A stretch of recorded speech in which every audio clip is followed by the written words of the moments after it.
Welcome everyone back to another episode of Q&A with Sharon and George. I was my mother's caregiver after she was diagnosed with Parkinson's disease. Sadly, she passed on 1/1/2020, so we started Together for Sharon.com in her memory and to advocate today for a cure for all those still battling PD and their families because no one is ever alone in this fight for a cure. Today's guest is someone who is so incredible, makes me smile, laugh, and cry at the same time, but all for only good reasons. And it's been a journey. I've known her for a really long time. So this is what I love about these shows that we can bring to everyone listening. But it's just amazing to really now get to virtually see each other. And I do hope very soon, and maybe in a little bit, a year or two, we'll also be able to see each other live. So I wanted to welcome you, Doctor, to the show. I'm a big fan of yours, but I know we have a lot of listeners who also truly admire your effort, your work, and you inspire so many. So again, welcome to the show. Thank you so much, George. It's an honor to be here to finally see you virtually and one day give you, a real hug. But I'm sending you a big virtual hug from Texas. I appreciate it. It's funny because we're taking little steps. First, we did the online interview just in writing. Now we're Yeah, at the visual, and then we'll meet, I believe. I know. And then we'll go to Yeah. Arizona in 2026. So, I yes. love it. Well, I just wanted to, again, so excited to have you with us. Maybe we could just start by getting to know you a little bit. If you could tell the listeners a little bit about your background and, what brought you to the world of advocacy for Parkinson's disease awareness. Yeah, it's a long story, and I have a book coming out in April of next year because my Congratulations. Parkinson's was so slow this year that it couldn't get published. But it's on my story and faith and perseverance. So I started my journey going to medical school because of Parkinson's. So it's funny because I had no idea that it was going to take a personal turn. So then, fast forward after fellowship and everything, 10 years of practice, and then I started to have symptoms. I was examining my patients like we all do with the UPDRS: tap your fingers, open and close your hand, walk in tandem. And suddenly I was the one that was having trouble doing all those things. So, it was a scary thing because I was so young, but at the same time, I knew that I had Parkinson's. It's funny because 2 years prior to that, I had had back surgery, and I started to notice a twitching of my pinky.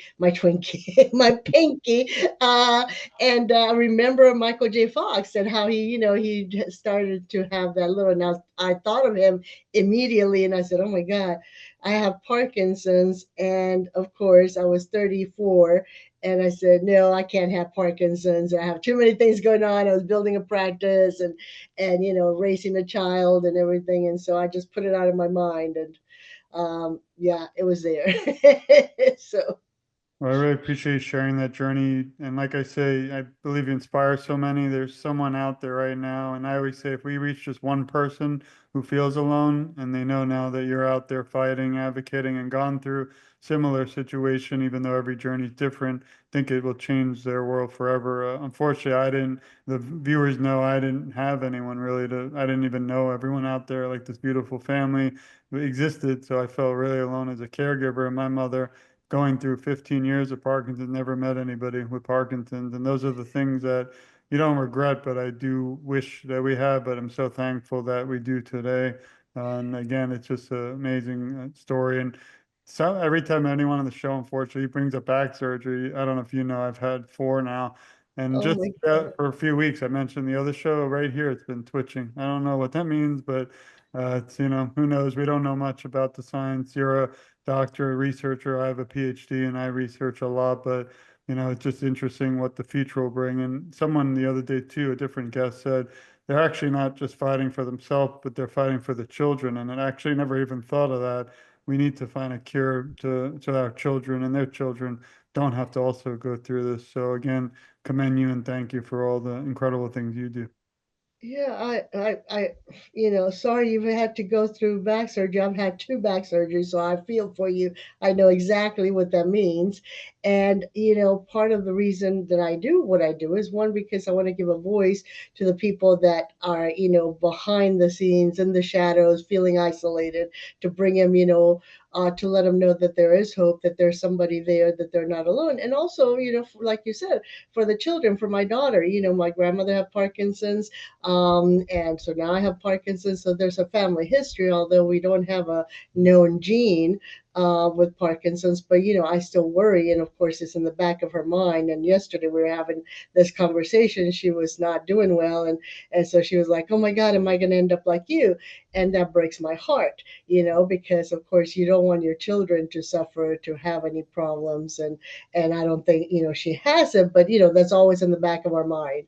It's just something that could potentially happen, and so everything I do is try to make a world better for her and the grandchildren and all the children and other people that are going through this. And you say you were alone for 15 years, and my grandmother was from Mexico, and she too was alone, in Mexico, not really having any support, not really knowing what it is. So it's, we've come a long way, but still so much needs to be done. And I'm really glad you did bring that up. We did discuss it earlier, and I don't know if everyone out there knows, but my wife is Cuban. My children are being raised Hispanic, world, different culture. I'm Jewish. I'm not really religious, but I think it's important to reach these areas, the Hispanic population, because it's not they're underserved populations who don't even have awareness, and some don't even have movement specialists in their location.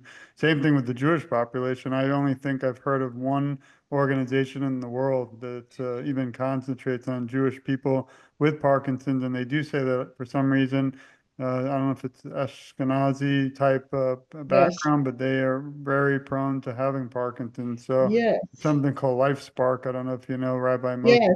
Yeah, They're awesome. yeah. So besides him, though, there's really nothing. And then I wanted to maybe we could touch a little bit on the Hispanic population. I'm located near Miami, Florida. Grew up, in Brooklyn, New York, with different worlds. But now Wow, so that's a I, whole different. yeah, I grew up with the mafia, so that's why I actually became a police officer and lawyer. Yeah. But I was wondering if you could tell us maybe your view. How can we reach, the Hispanic population more? I have made a lot of family, including you and friends out there battling throughout the world, not just in the US, but maybe we can reach out and give a hola to everybody out there. Oh, yeah, see, They yeah, love you. the thing that I notice is that there's a discrepancy in baseline knowledge between the general population here in the US, Parkinson's community versus even the Hispanic Parkinson's community here in the States. The knowledge base is several levels, less.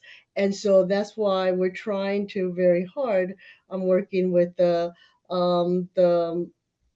PMD Alliance and the Muhammad Ali and also the David Feeney Foundation in the Hispanic communities, trying to bring the knowledge to the same level so that everybody is informed, because there's still so many myths and so many things that one big thing I'm sure you notice, living in the Hispanic world that you're in, that Hispanics do not like to talk about mental issues. And so that's a big stigma, but that's also one of the presenting symptoms of Parkinson's. So it can really undermine and getting an early diagnosis if they're not willing to accept, or they're shamed, or they're stigmatized for saying that they have depression or anxiety, or irritability or something else, as if they were weak or not having enough faith, or and that's why my book is also about having faith. Even if you do have faith, sometimes you have to go through these things.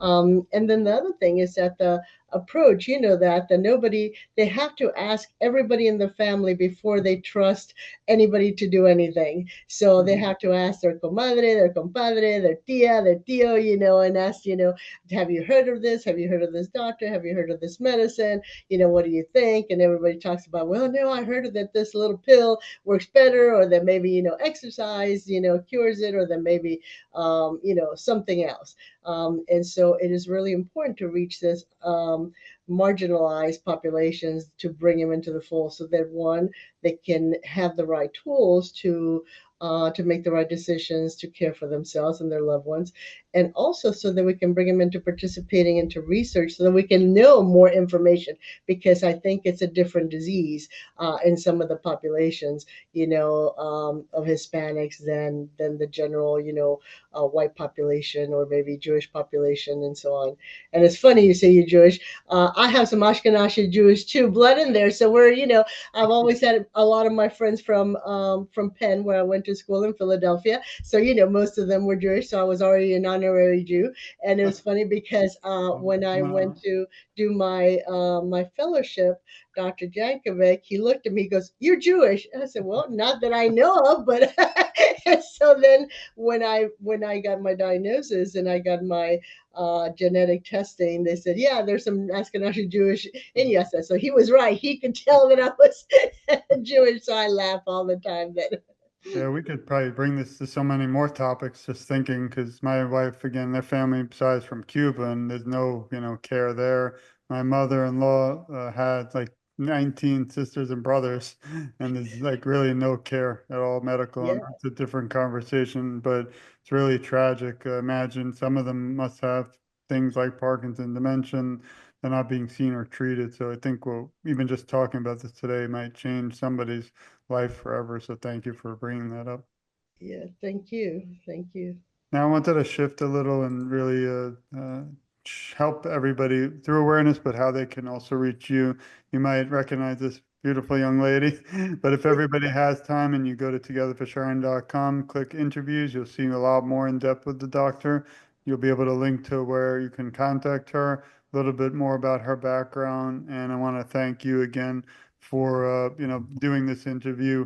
I think that these, and again, everyone, they're free, completely free. There's no catch or anything, but getting these around the world is very important. Next, I wanted to also share something I think is very important, is one of your most important projects in your life, I believe. Tell me if I'm wrong, but Parkinson Diva, and I love it because I say it a few shows.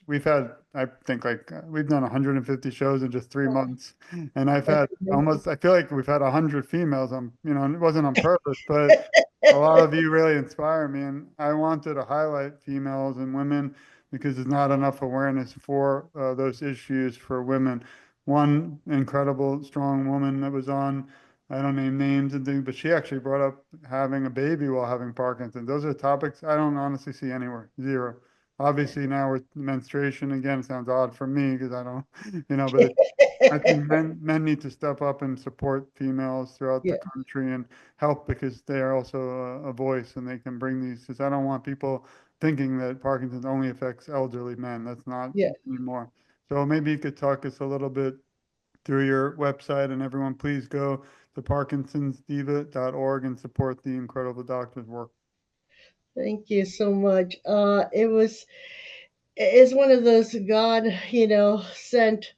I knew that I needed to write a book, and it's funny because it started with I needed to write a book in Spanish for Hispanics, um, and um, and that's my second book.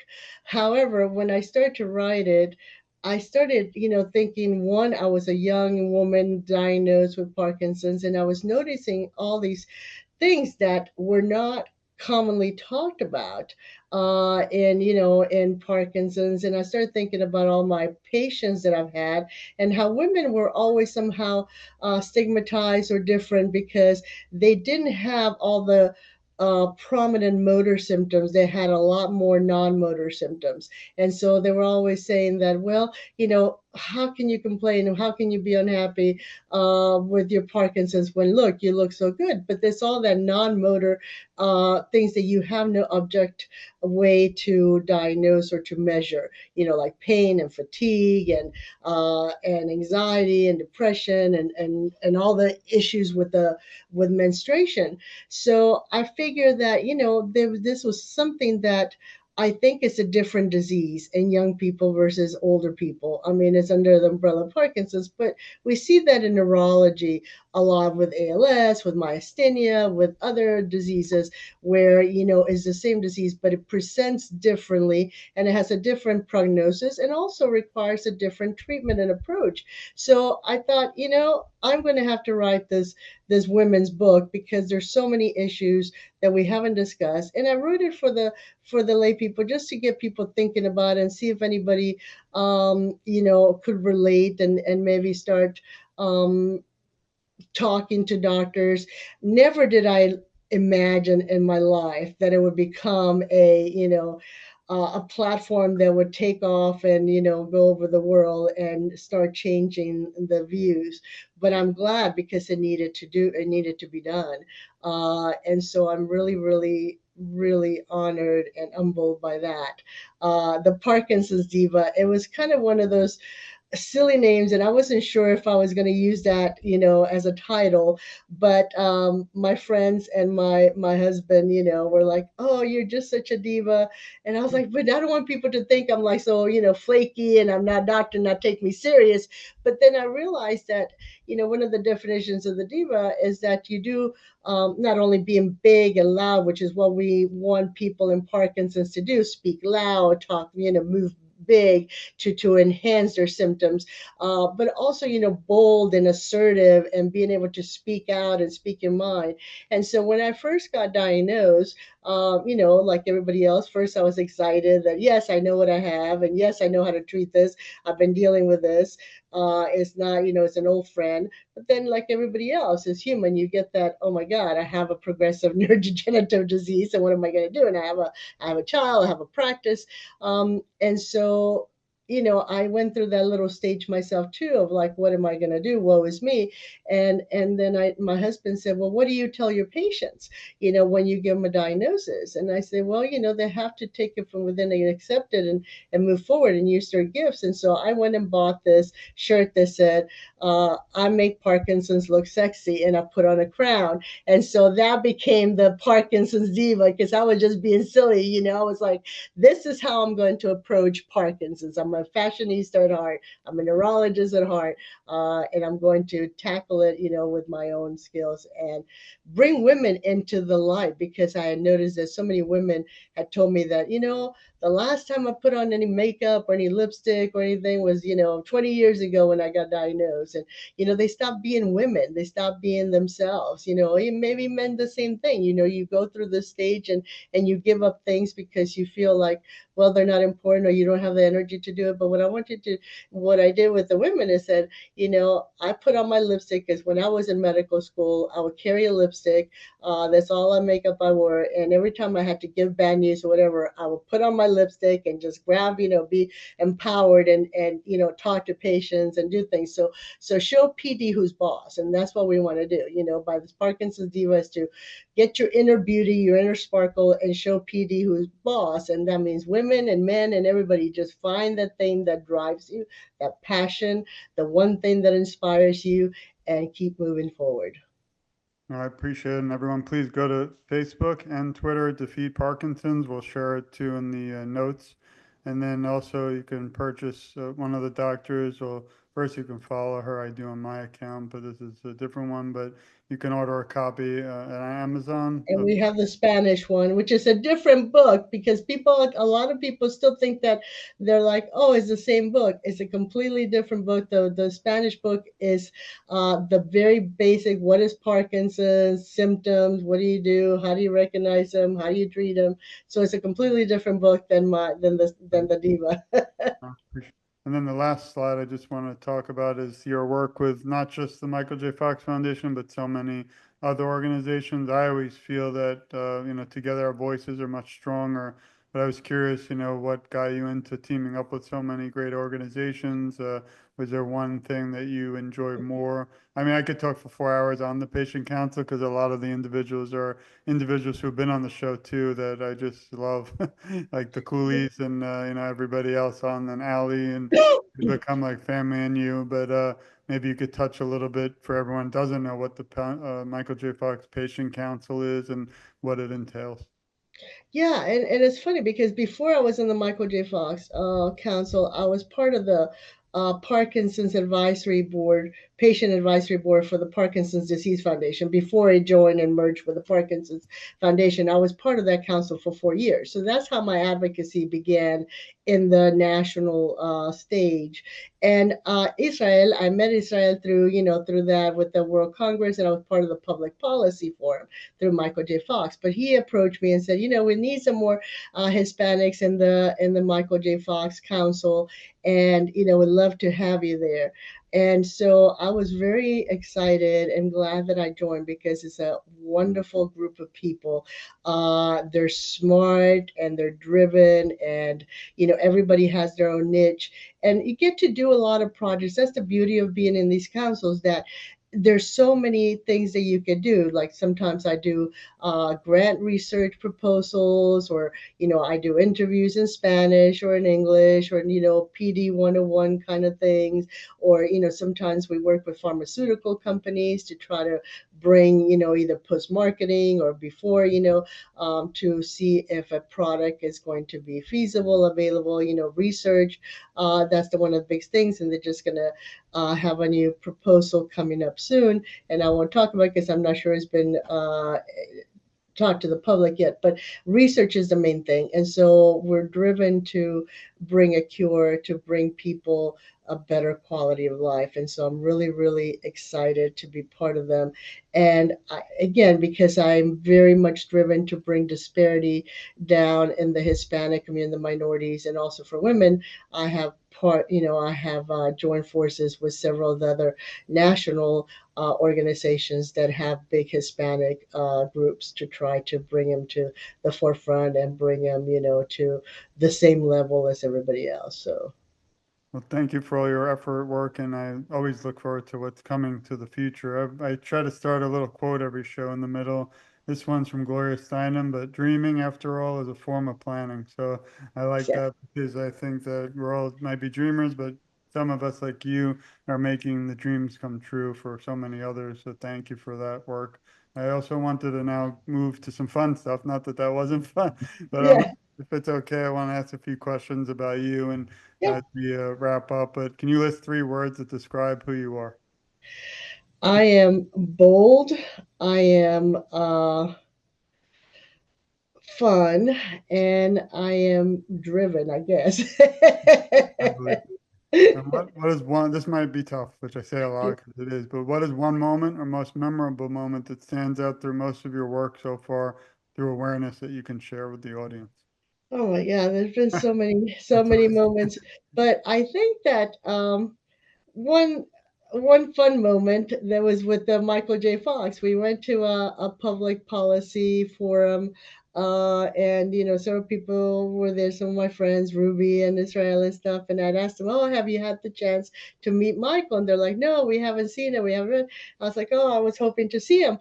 And then as I was going upstairs to my room, he came in and he got in the elevator with me. So at first I was kind of like, didn't know how to approach him because, of course, you're like, "Yay, Michael," and I'm on your board, and thank you for having me here. And can we take a picture? But I was like, no, this man is tired. He's doing all this, give him his privacy. So it's kind of, in the corner, just hello, And but my friend Ruby, Ruby, she's all like, "Hey, Michael, this is Maria. Can we take a picture?" So then I join in and jump in, and so they were like, and then we started a little conversation, and that was really, really a great moment, and he was a wonderful man. And I seen him before, met him, at some other events, but just never really like that personal, hey, I work in your board and your organization, and so it was really, really nice. So that was great. Thanks for sharing that. And we send our love and support to Ruby, who's going to be on the show next year, and Oh, also good. to Mr. Fox and the whole foundation. So thank you. Yes. This is an important question, I always believe, but who helps you during times of struggle? Because many times, obviously, you're the advocate, the face of a lot of the work, the Parkinson Divas. But I know you mentioned him earlier, but there are individuals likely in your life that are behind the scenes that I always want to take a moment to thank, and we send our love to them because I don't know. I know my life, I wouldn't be able to be a caregiver or an advocate today if it wasn't for my wife's support and my children. So I always like to stop the show literally for a minute to thank everyone in your life and your support for being there for you too. Yes, thank you. I could not do it, first of all, without God. God is my biggest strength and keeps me going, faith. But yes, my husband and my daughter, my husband is, my rock. And you don't realize how much they do, how much caregivers do behind the scenes until they're not there. My husband got really ill during the pandemic and I almost lost him.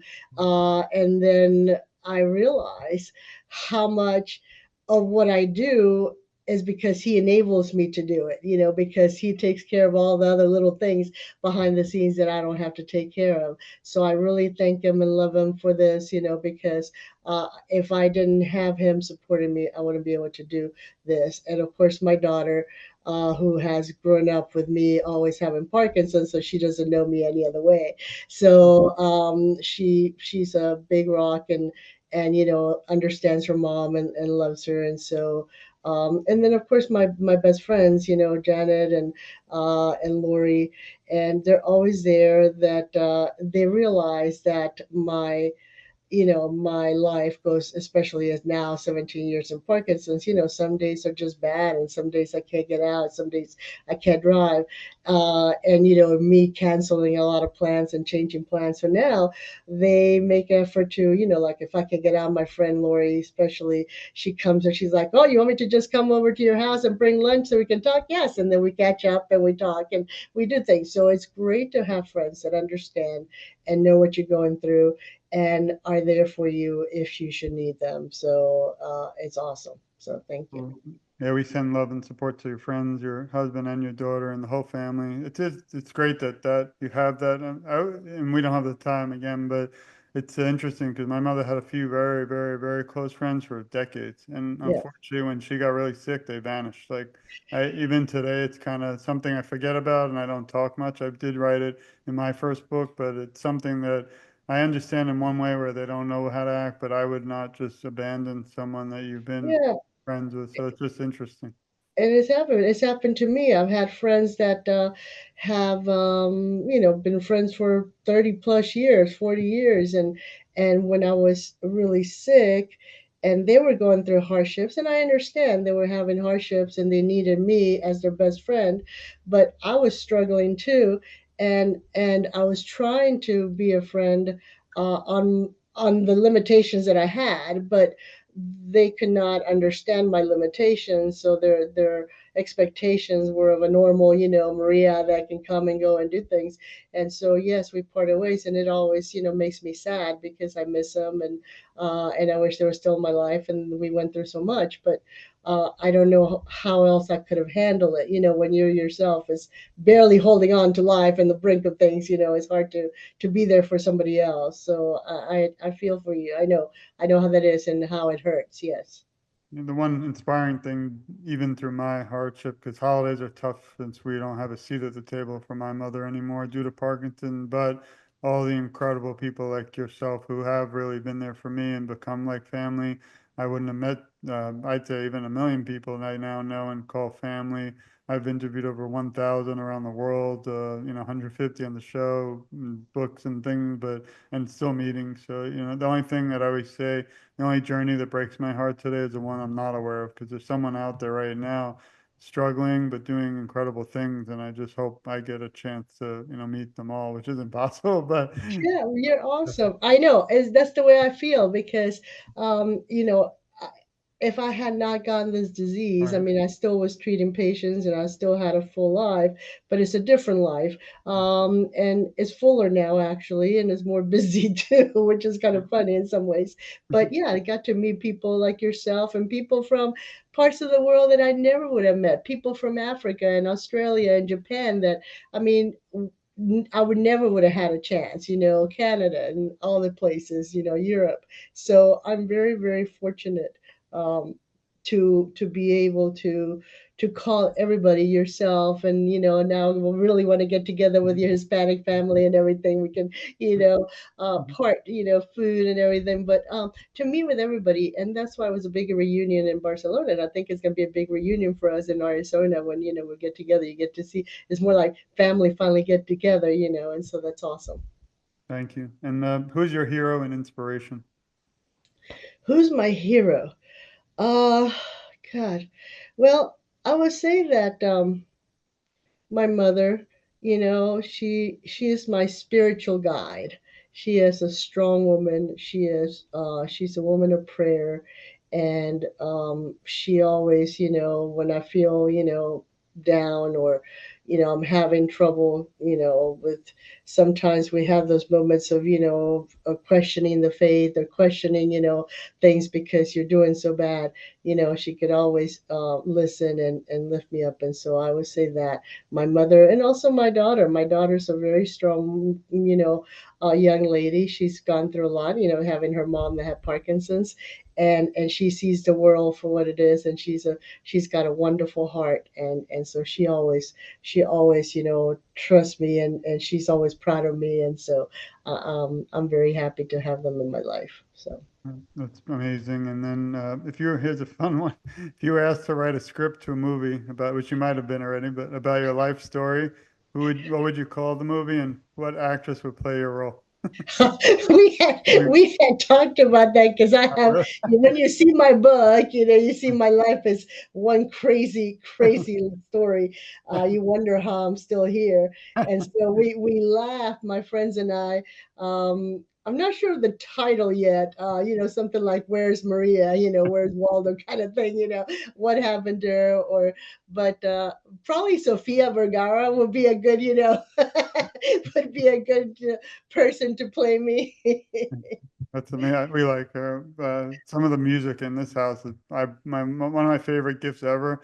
My wife bought me a record player, and it's like my favorite. So we bought all the old Cuban music, and I blasted it. Oh, that must be Celia wonderful. Celia Cruz is like one of my Oh, all-time I love favorites. Celia. And Azúcar.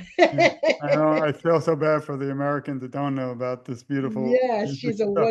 she was a Yeah. wonderful, iconic woman. She was strong, and yeah, she definitely was. But definitely, I love her.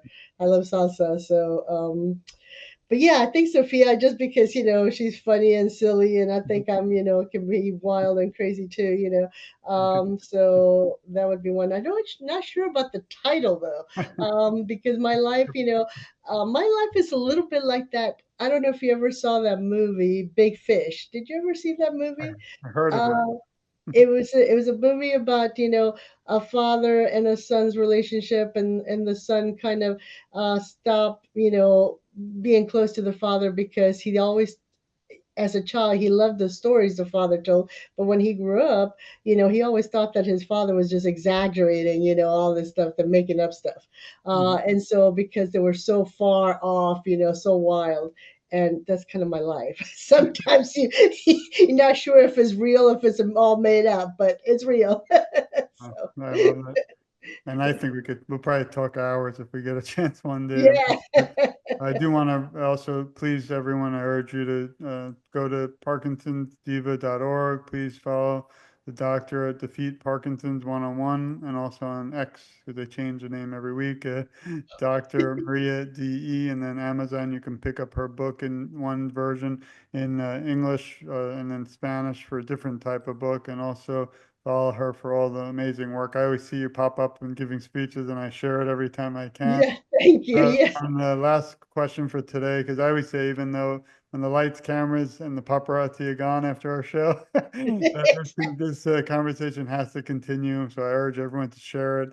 This is a different kind of show where I don't want anything in return, but for no one to ever feel alone, and to end this disease for all of the individuals still battling it today. I don't want anything else. I don't want money. I don't want anything in return.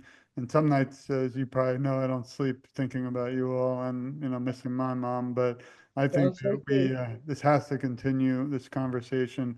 We have to reach those two who don't have Parkinson's, who aren't in this beautiful community. We need everybody involved around the world too, not just the U.S. So to Yes. close out a little, if you could leave the Parkinson's community today with some words of encouragement, what would they be? I would say, live your life as if it's the last day you have, and also let your inner beauty shine. Let who you are, come out and touch everybody, because you are unique.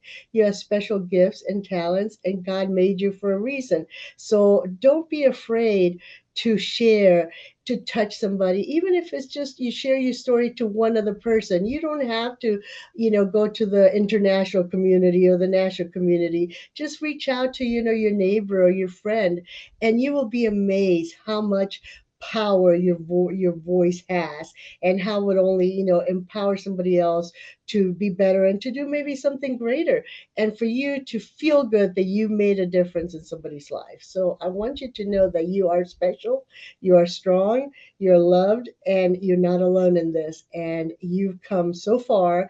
We've all come through so many difficulties growing up and challenges. If you just think about those moments and remember, you were able to conquer. So every time you feel like I can't go on any further, think about those moments when you achieved something you struggled for so long and you reached it, how you felt, and you can do it again. So that's my. No, I really appreciate it. That was not only beautiful, but again, inspiring. And I feel like we're in a couch together at a coffee shop somewhere in Brazil. Just all I That's can my favorite place. imagine. Coffee and panecito pan dulce. I love it. I'm not actually a coffee. I have a throat problem now, and I had like old time hot chocolate, which I'll probably be sick from having that. But I think, I'm in Florida. To me, this is freezing, and it's not even that cold. So Oh, I know. even being I need from to come over there. and when I was a kid, I had to shovel all the snow in Brooklyn, New York. So I don't Oh, miss. I did my yeah. time. Yeah, yeah, yeah, yeah. I had to walk through the snow, shoveled up on the sidewalks to go to medical school. Those big hills going up and down, and so I felt like I always got my, my climbing and. I really appreciate your time. I know how busy you are. I do have a little message for you and everyone listening. We love you. We support you. We care a lot about you, and you're never alone. I, along with the incredible doctor, will advocate for you, and I feel together our voices are so much stronger.